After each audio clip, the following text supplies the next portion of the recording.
Why would we not need discernment? Proč bychom ho nepotřebovali?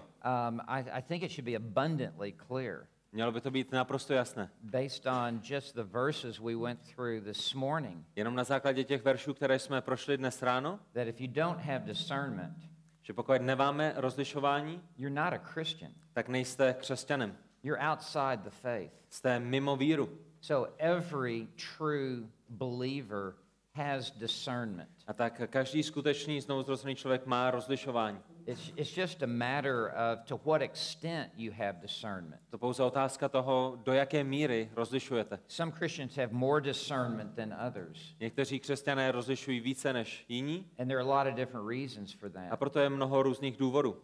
But you cannot walk the Christian life without discernment. Ale nemůžete žít svůj křesťanský život bez rozlišování. That would be like walking through a dark room blindfolded at midnight. Bylo by to, jako kdybyste chtěli projít temnou místností uprostřed noci se zavázanýma očima. With all kinds of dangers and obstacles in the room. S tím, že na zemi a kolem vás v té místnosti by bylo množství nebezpečí. You would be continually tripping and falling and hurting yourself and running into objects. Neustále byste zakopávali, padali, zraňovali se.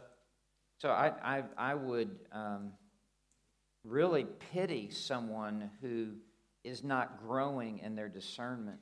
A tak já bych opravdu se cítil, bylo by mi líto člověka, který neroste ve schopnosti rozlišovat. I mean, one more word.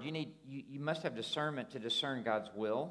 Musíte mít rozlišování k tomu, abyste rozlišili, co je Boží vůle. You must have discernment to discern God's truth. Musíte mít rozlišování k tomu, abyste rozlišili, co je Boží pravda. You must have discernment to know your own heart. K tomu, abyste rozuměli svému vlastnímu srdci. To the extent that you could know your heart. K tomu, abyste znali své srdce.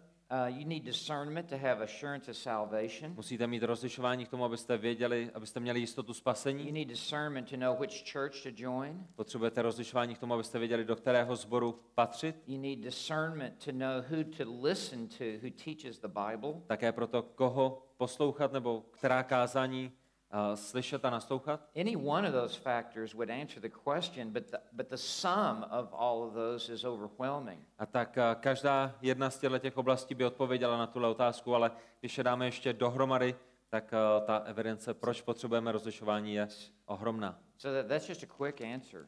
Tak to jenom rychle.